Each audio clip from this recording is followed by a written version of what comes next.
بسم الله الرحمن الرحيم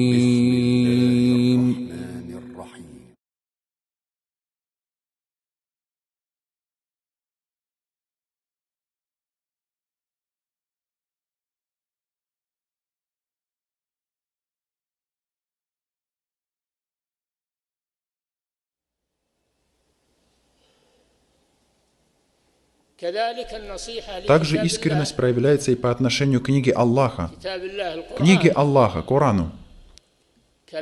Словам Аллаха пречист Он и возвышен. Эта искренность проявляется в том, чтобы мы уверовали в то, что это слова Аллаха, неспосланные, несотворенные. Он начался от Него и к Нему вернется.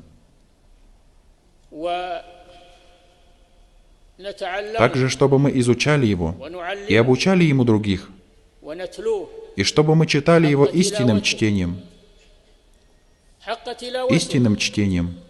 чтобы мы не читали его, зарабатывая этим и украшая наши голоса и для красоты.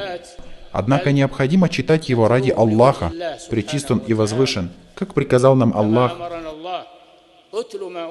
Читай то, что внушено тебе из Писания, и совершай молитву. Воистину молитва оберегает от мерзости и предрассудительного, но поминание Аллаха гораздо важнее, и Аллах знает о том, что вы творите. Мы должны читать его. После того, как мы изучили его, мы не ограничиваемся тем, что изучили и выучили, считая, что этого достаточно. Однако мы читаем его и повторяем его чтение, и приближаемся к Аллаху посредством его чтения в течение ночи и на протяжении дня. В наших молитвах, в наших собраниях, когда мы находимся в одиночестве, находясь друг с другом, мы читаем книгу Аллаха Всемогущен и Велик, для того, чтобы это укрепилось в наших сердцах, и для того, чтобы мы были связаны с ней и любили ее. Мы не оставляем ее и не говорим, мы выучили ее, и этого достаточно. Этого не хватит. Однако вместе с этим необходимо размышлять над Кораном, для того, чтобы знать его смысл и цель. А это посредством обращения к его толкованию из достоверных источников.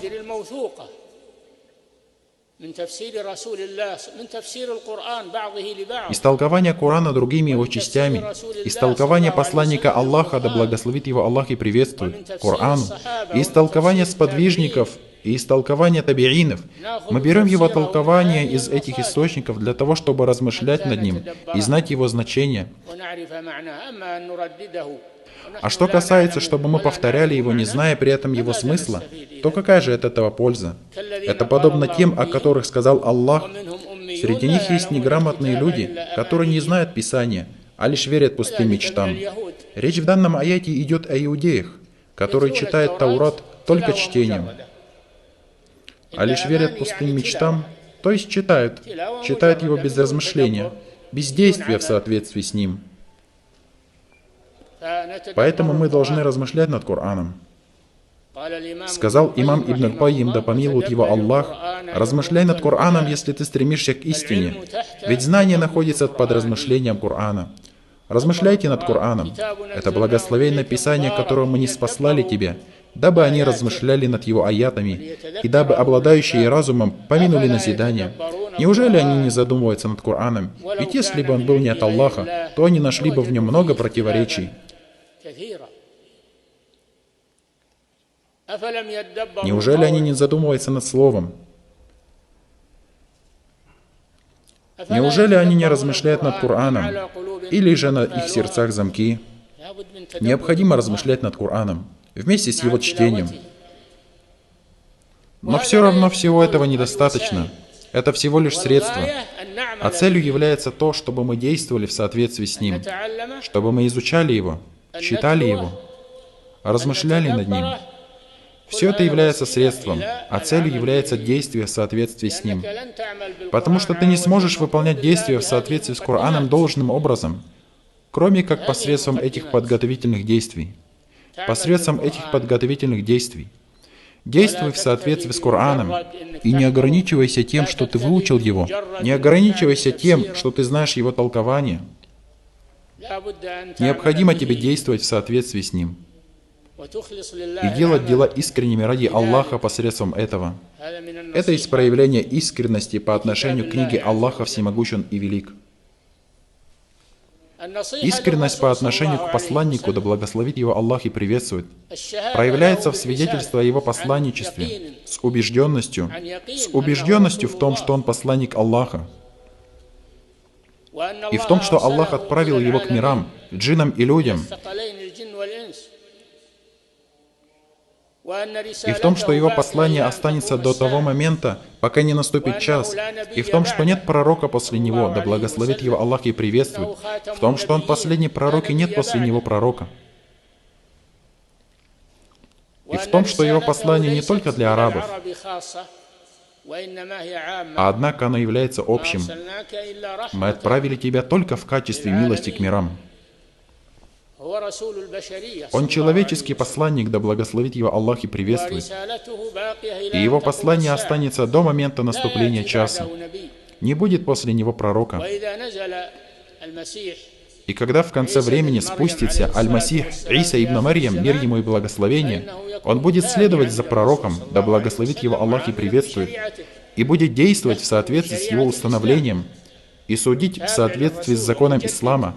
Он будет следовать за пророком, да благословит его Аллах и приветствует, и обновлять его законоположение, потому что нет пророка после него, мир ему и благословение. И поэтому сказал пророк, да благословит его Аллах и приветствует: «Клянусь Аллахом, если бы мой брат Муса был жив, ему ничего не оставалось бы, кроме как последовать за мной». У человека не должно быть сомнений в посланничестве этого пророка, да благословит его Аллах и приветствует.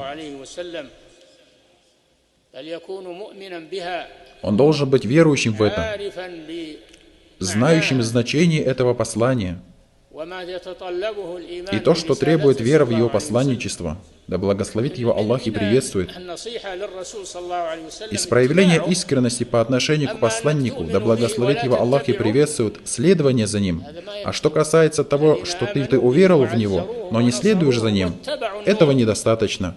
Те, которые уверовали в него, станут почитать его, окажут ему поддержку и последуют за ниспосланным вместе с ним светом, непременно преуспеют. А что касается того, который уверовал, что он является посланником, но однако не следует за ним, то этот не является искренним по отношению к посланнику Аллаха, да благословит его Аллах и приветствует. Кто повинуется посланнику, тот повинуется Аллаху. А если кто отворачивается, то ведь мы не отправили тебя их хранителем. На тебе возложена только передача откровения. На посланнике возложена только передача откровения, а расчет у Аллаха велик, он возвышен. На тебе возложена только передача откровения, а нам надлежит предъявить счет. Ты веруешь в то, что посланник, да благословит его Аллах и приветствует, донес ясным образом и предоставил довод мирам. Это есть проявление искренности по отношению к посланнику Аллаха. И то, что он не скрыл ничего из того, что Аллах не спасал ему. Он не скрыл ничего из того, что Аллах не спасал ему. Однако донес это людям полным образом. Это есть проявление искренности по отношению к посланнику Аллаха, да благословит его Аллах и приветствует. Также есть проявление искренности к посланнику Аллаха, проявление любви к нему, да благословит его Аллах и приветствует, которая больше, чем твоя любовь к самому себе, родителям и детям, и ко всем людям. И чтобы ты предпочитал его слово над словами кого-либо. Нет ничьего слова рядом со словом посланника, да благословит его Аллах и приветствует. Слово посланника, да благословит его Аллах и приветствует. И нет ничьих слов, кроме как если его слова соответствуют словам посланника, да благословит его Аллах и приветствует.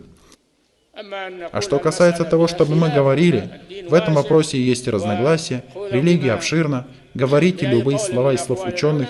Это есть взятие священников и монахов Господами помимо Аллаха, как положение иудеев и христиан. Мы не берем из слов ученых ничего, кроме того, что соответствует словам пророка, да благословит его Аллах и приветствует.